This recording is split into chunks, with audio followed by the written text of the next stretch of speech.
প্রিয় বন্ধুরা, আমরা কিছুদিন আগেই ঘুরে আসলাম ভোলা জেলার চরফ্যাশন উপজেলার বিভিন্ন দ্বীপ অঞ্চলে।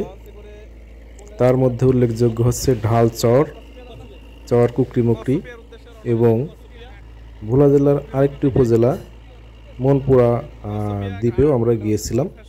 তো আমরা এখন যেখানে আছি সেটা হচ্ছে ঢালচর থেকে দীর্ঘ নৌপথে আমরা যে চর কুকরিমুকরিতে পৌঁছেছিলাম, সেই চর কুকরিমুকরিতে ঘোরাফেরা করে ওয়াচ টাওয়ার থেকে বিস্তৃত বন অঞ্চল দেখে আমরা কিন্তু একটি ইজি বাইকে করে এই ট্রলার ঘাটে অর্থাৎ আমাদের লঞ্চ ঘাটে এসে পৌঁছেছিলাম। সেখান থেকে কিন্তু আমরা এখন চর ফ্যাশনের উদ্দেশ্যে রওনা হয়েছি। চর ফ্যাশনের উদ্দেশ্যে রওনা হলে ওখান থেকে সরাসরি চর ফ্যাশন পৌঁছানো সম্ভব নয়। ওখান থেকে আমরা কচ্ছপিয়া ঘাটে যাচ্ছি। এই লঞ্চটা কিন্তু আমাদের কচ্ছপিয়া ঘাটে নিয়ে নামায় দেবে। তো এখান থেকে স্পিড বোটে করেও যাওয়া যায়, তবে স্পিড বোট সবসময় পাওয়া যায় না। দেখা যাচ্ছে একটি স্পিড বোট কিন্তু চলে আসতেছে এদিকে। তো আমরা কচ্ছপিয়া ঘাটে পৌঁছানোর পরও ওখান থেকে আমরা চর ফ্যাশনের উদ্দেশ্যে যাব। কচ্ছপিয়া ঘাট থেকে চর ফ্যাশন বেশ খানিকটা দূরে, প্রায় ইজি বাইকে 1 ঘন্টা একটু বেশি লেগে যায়। দেখুন, আমরা কিন্তু একেবারে একটি খালের মধ্য দিয়ে যাচ্ছি। দুই পাশে অসম্ভব সুন্দর এবং বিস্তৃত বনাঞ্চল, টাইডাল বন অর্থাৎ জোয়ার ভাটায় প্লাবিত হয় সেরকম বন, কেওড়া বন। এখানে কিন্তু 2টি খাল বিভক্ত হয়ে গেছে, একটি ডান দিকে বাম দিকে। আমাদের বোট কিন্তু ডান দিকে টার্ন নিয়েছে, এদিকে দিয়ে আমরা চলে যাব সোজা একেবারে তিতুলিয়া এবং মেঘনা নদীর যে সংযোগ, সেই স্থানে আমরা চলে যাব। সেখান থেকে কিন্তু আমরা কচ্ছপিয়া ঘাটের উদ্দেশ্যে টার্ন নিয়ে চলে যাব। তো দেখুন, আমাদের যে লঞ্চ সেটিতে কিন্তু আমরা ছাড়াও অনেক যাত্রী রয়েছে। এটা যাত্রীবাহী লঞ্চ। এটা চর কুকরিমুকরি টু একেবারে কচ্ছপিয়া ঘাট এবং কচ্ছপিয়া ঘাট টু চর কুকরিমুকরি তে যাতায়াত করে থাকে।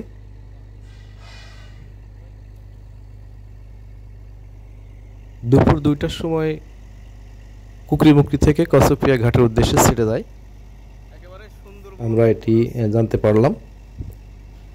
তো আমরা কিন্তু দুপুর 2টার সময় এটিতে উঠেছি,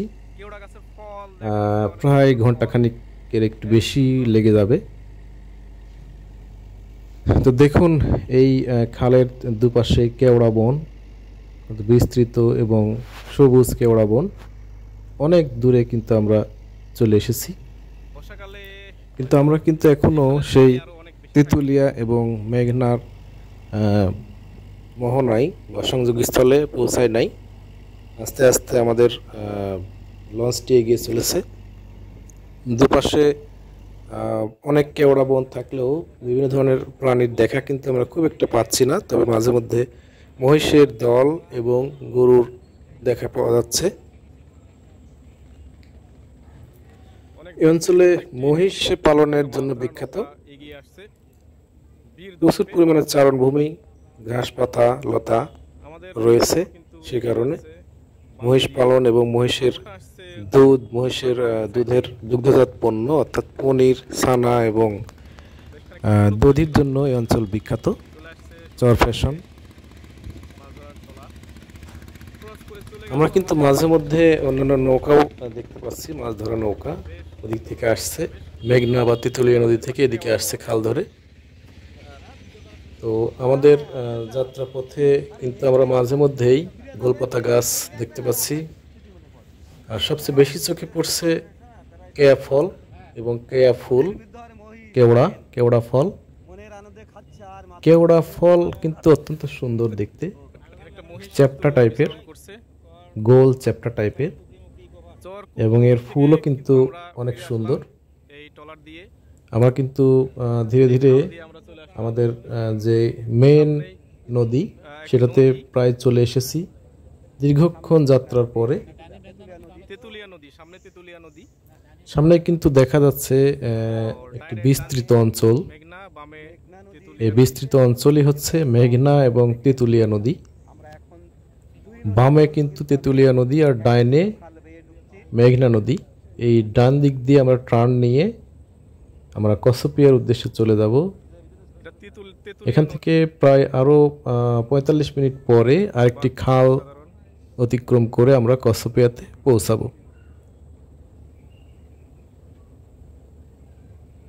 তো দেখুন আমরা কিন্তু সেই সংযোগস্থলে চলে এসেছি, খাল, তেঁতুলিয়া এবং মেঘনা নদীর সংযোগস্থল। সবাইকে অনেক ধন্যবাদ।